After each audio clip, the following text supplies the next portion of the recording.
Hello, everyone.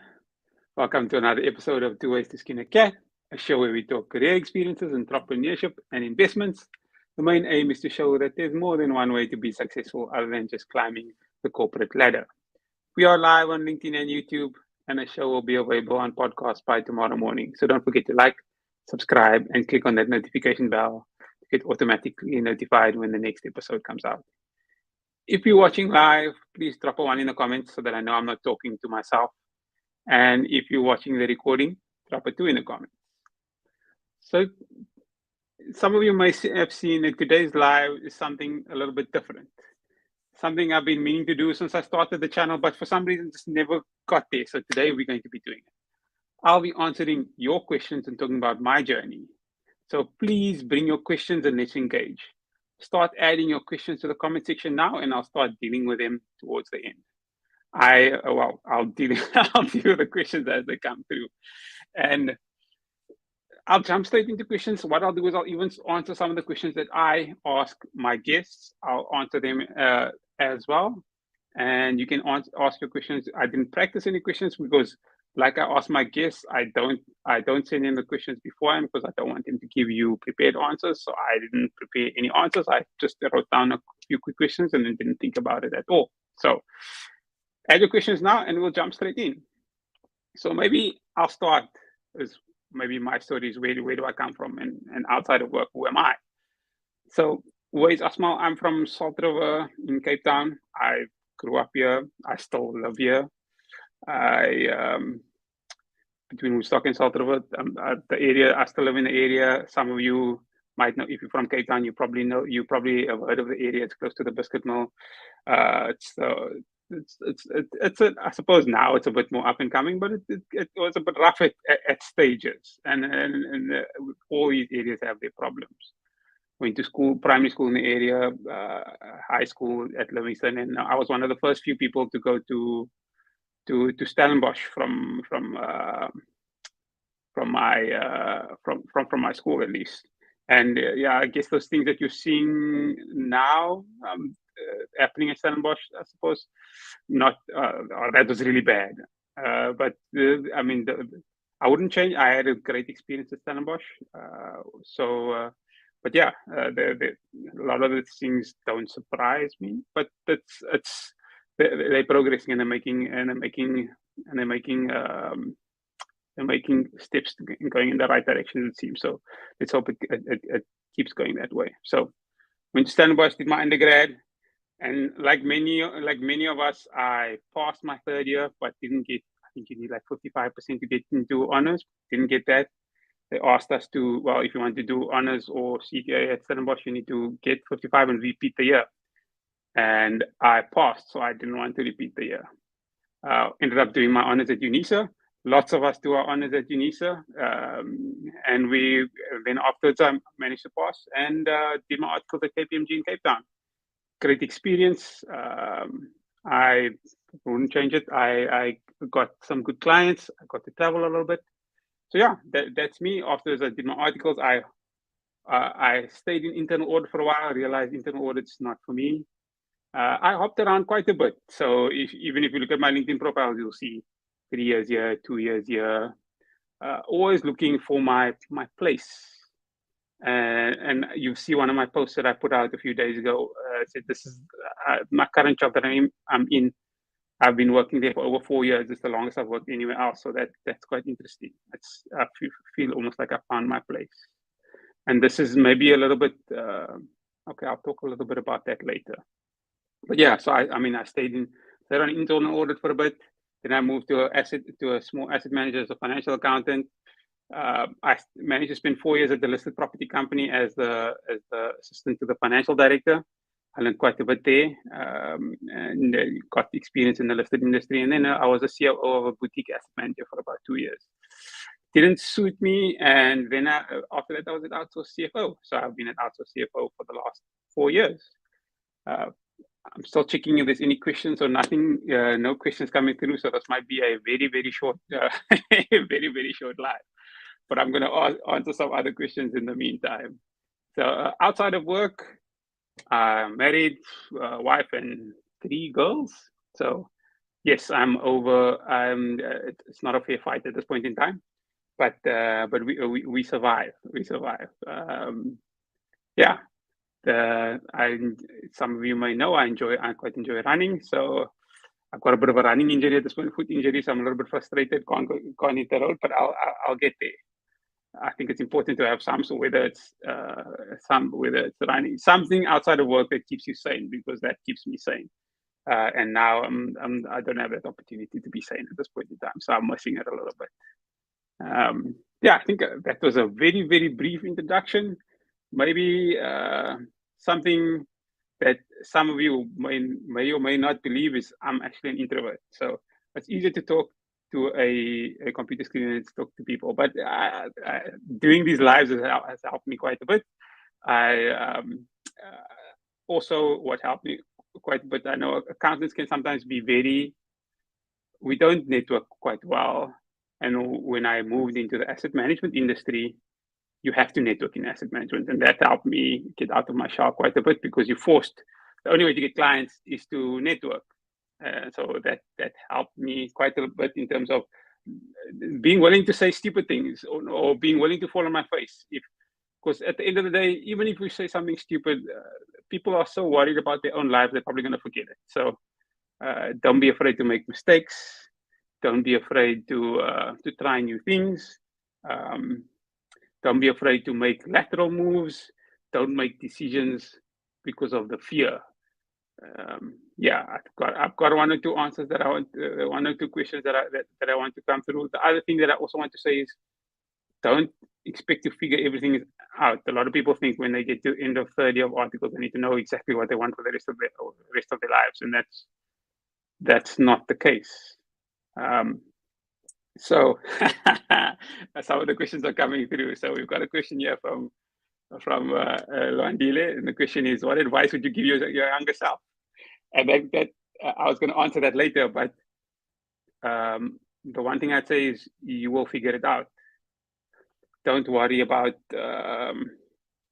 like, I didn't have anything figured out. When I finished articles, I didn't know what.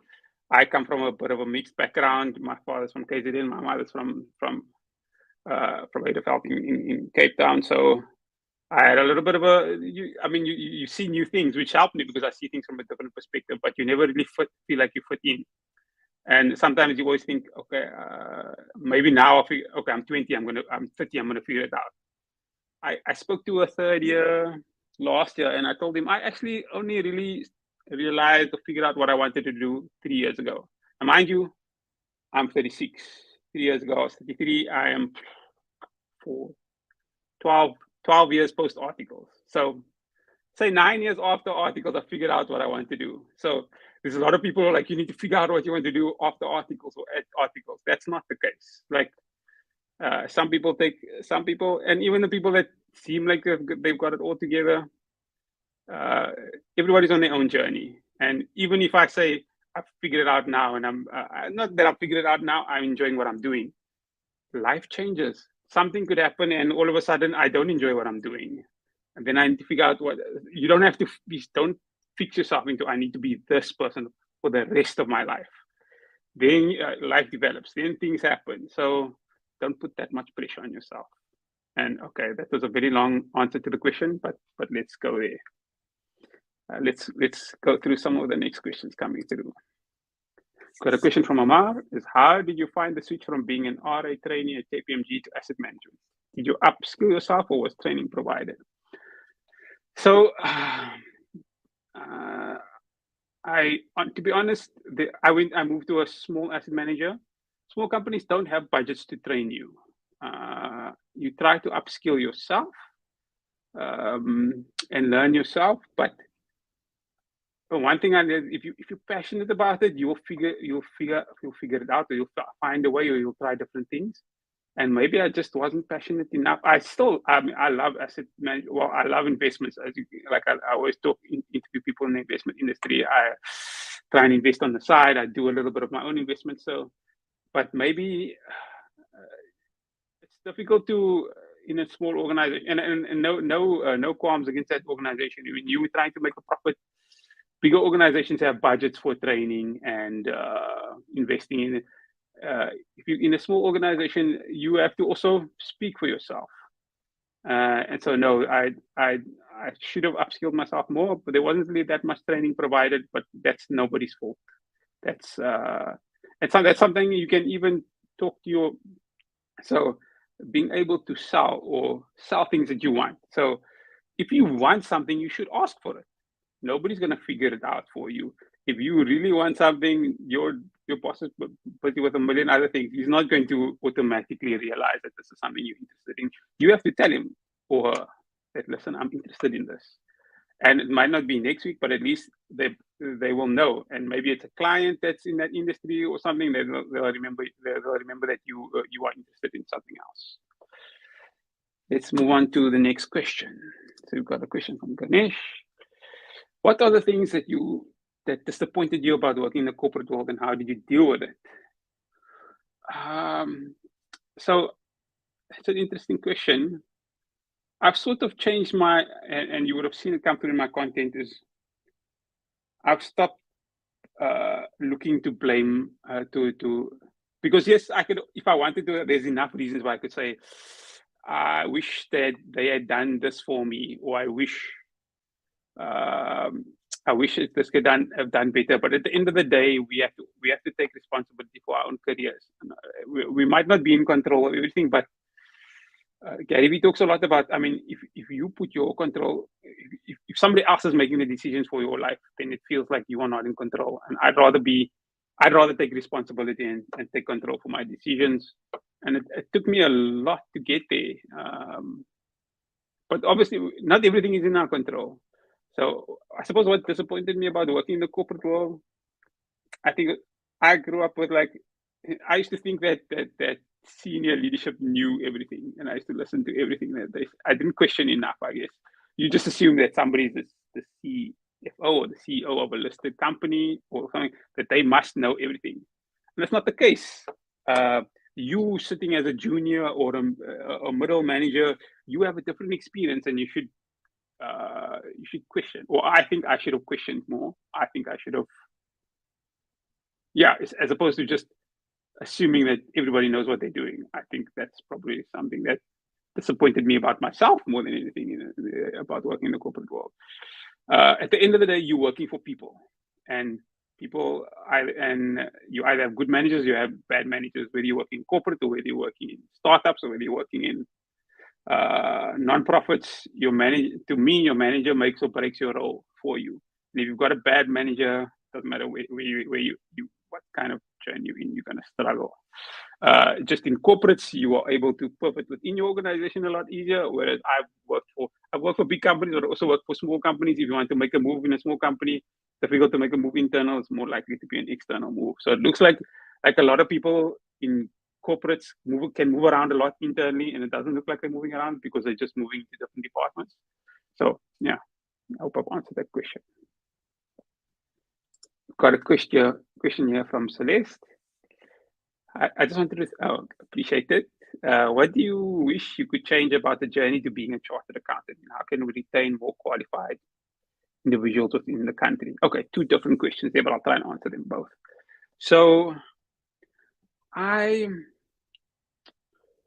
what I could change about my journey, nothing that I think I would change about my journey, because I think everything I did, the lateral moves, it got me to where I am today. So my journey, I wouldn't change anything because I learned something from every single role. So even if somebody looked at my CV and said, "Oh, this wasn't maybe the best move for you," I gained a network. I learned. I met someone new. Something they got, and maybe that move. If I didn't do that move, I might be somewhere totally different. So I don't think I would change anything about my journey to being a chartered accountant. If you're asking me what do I wish I could change about the journey to becoming a chartered accountant in general, I'm not qualified enough to make that decision. I think it's a tough journey. And I remember after passing my second board exam, I said, I'm never writing another exam again. And I think I would have done like those FSBs or small FSB exams where you need to study like a couple of days. I've done those. But no, I don't really want to write another exam again. So That's just me. I don't know if I'd change anything. And the question is, how can we retain more qualified individuals within the country? I think that becomes a personal question. So some people are moving abroad. Look, and what and I don't speak from any experience. I've never left the. I've only worked overseas. I've gone to Botswana for a client, but the only place overseas that I've been to is Robben Island. So excuse me, I don't have that much experience internationally. But at the end of the day, it comes to it's a personal choice. Like a lot of people are joining companies where they're working remotely, working for international companies like Makosi and Sapro and many others, because um, South Africa as a country is well. I mean, there's so much potential. There's also so many problems, and then it also comes down to you as a person. Coming from South Africa, I think there's also a bit of a responsibility for each of us. What are we doing to build our nation? Even if it's something small, you don't have to be doing anything massive. Even if you do something small, even if you're helping somebody, giving someone, high school students. Like I didn't know about chartered accounting until I got to matric, and there was an event at KPMG that I was invited to. First time I heard about chartered accounting. Before that, I didn't know what I was going to study. When I left there, that's what I was going to study. So it's just one of those things. How can we retain more qualified? I think the opportunity, and a lot of people are also, so some people are going overseas to move, some people are just going overseas to taste and come back and bring those skills back. So by all means, by all means, try things overseas and then come back and bring your skills here. A lot of people bash South Africa from overseas, and there's even the people that get to me actually are the people in South Africa who sell these overseas dreams. They say, South Africa is going to they say South Africa is going to the dogs, and they've been doing, and you'll see them writing articles on financial websites. They say, move all your investments overseas. There's no opportunities here. You need to move. You need to move. But this is what they've been doing this for 10 years, saying this narrative. Yet they still stay in South Africa. They still have so like it can't be that bad if you're still here. It kind of says to me that you're selling you're trying to sell people, and those people will come on. You'll see them the more you pay attention to them. So how can we retain more qualified individuals? Some people want to see the world, and especially and a lot of people are coming back. I think as a professional, we live good lives in South Africa. Personally, obviously, there's things like black tax and things that you need to support your family that changes the game a lot. But again, it's a personal decision. Yeah, I don't know. I've got my opinions. We have a lot to do as a nation, and hopefully we can do it. I especially worry about the people in Durban with the floods and everything going on there. It's a little bit scary. Moving on to the next question. We've got a question from Anna, who says, currently in my second year of undergrad here in Namibia. Would you say passion is a definite must-have when taking this route? Okay, I'm going to be honest. So I enjoyed accounting. When you're studying, and you're just trying to pass, there's not really. It's difficult to talk about passion. But to me, the chartered accounting designation is a ticket to the game. Once you get the designation, you can do what you want. You can you can go into any industry. Every industry needs a chartered accountant. It's a ticket to the game. So you might not feel passionate in your second year of undergrad, but you don't have to be an audit partner. You don't have to work in finance. You don't have to. The current head of, well, I'm not sure if she's still, but anyway, she was the CEO of Woolies South Africa. Is a chartered accountant. Before she was the CEO, she was the head of HR for years. So if you're the head of HR, you're not looking at financial statements. You're not looking at accounting. But as a CA, it got her into that position, and eventually to the CEO position. So yes, what you're studying now might be stressing you out, and you might not be able to see the wood from the trees. But don't let that stop you. if you're interested in jewelry, you can be you can work in for a jewelry company. If you're interested in sports, you can work for a sports company. You can apply for as a CA. And yes, you might start as in finance, or maybe not. Last year, we interviewed someone who started as the financial manager in a startup, and he ended up joining his CEO on some sales calls or on some sales meetings. Found out he had a knack for sales, head of sales, not doing financial management anymore.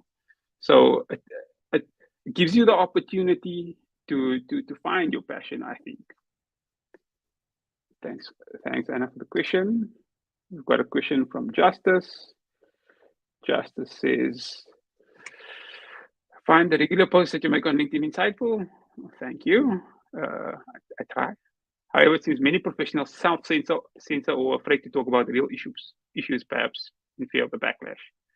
What is your view on tackling issues on social media, LinkedIn, and other topics that off limits? So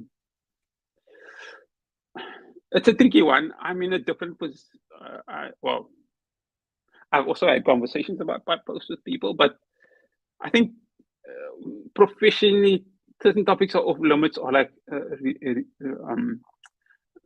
politics or religious. Like on LinkedIn, I wouldn't talk too much politics or religion because that's not the platform for it. You can go to another platform and do that. Also, if you're talking, I would also like, don't talk about people, especially that you're working with, because I mean, they're gonna start looking at your post and say you're talking about me. My aim is, my aim is not to, when I do my posts, is not to blame other people. I tell you about the struggles that I've had, and I don't blame other people because I know what I've come to realize is, yes, I could blame other people, but I made mistakes as well, and I want you to learn from it without making the mistake. So I frame it from my position.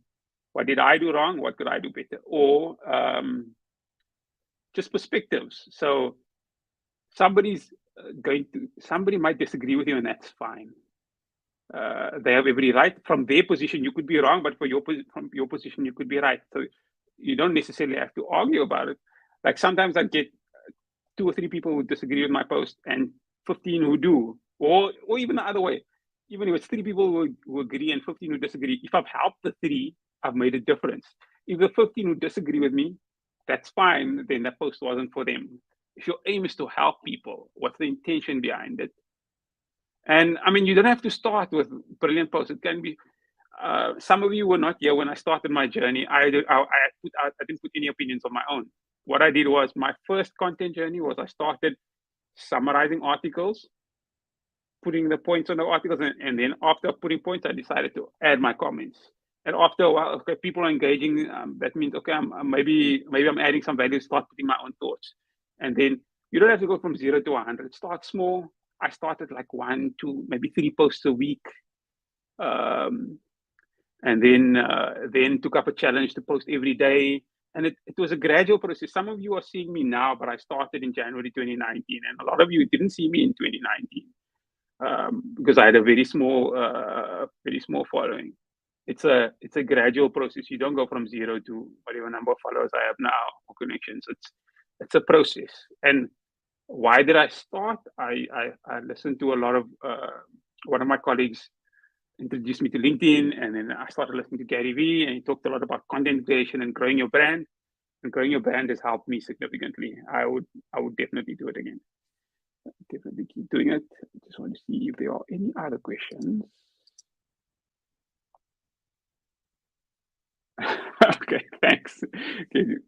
Are there any other questions that's coming through? Otherwise, we might see if there's any. I think I've answered all your other questions. Let me just see. The time has flown. So let me just see. I've talked about, and I also want you all to know that you don't have to be the audit partner. You can be a content creator. You can be whatever you're interested in. You can do work on something that you're interested in. Work on a side hustle. Invest on the side. Try different things. The only way you're going to find out what you enjoy is if you try. If you don't try it out, you're never gonna know. Obviously, if you're happy, if you enjoy what you're doing now, go for it. My one of my best friends and the best man at my wedding is also a chartered accountant. He works in Joburg at an investment bank, and he loves it.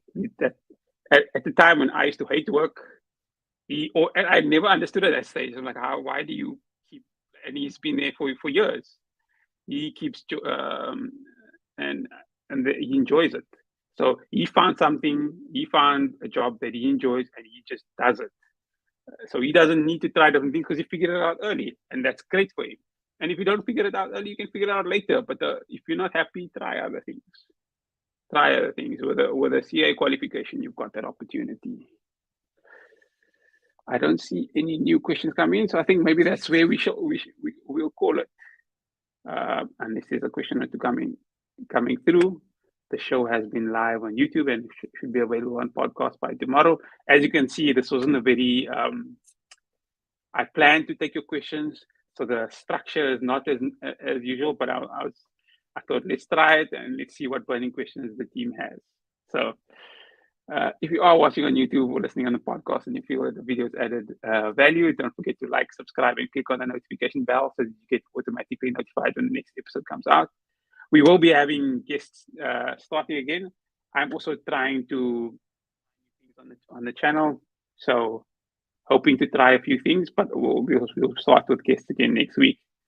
Thanks everyone for joining us for another episode of Tooways to Skin a Cat. Thanks so much for your engagement. Goodbye.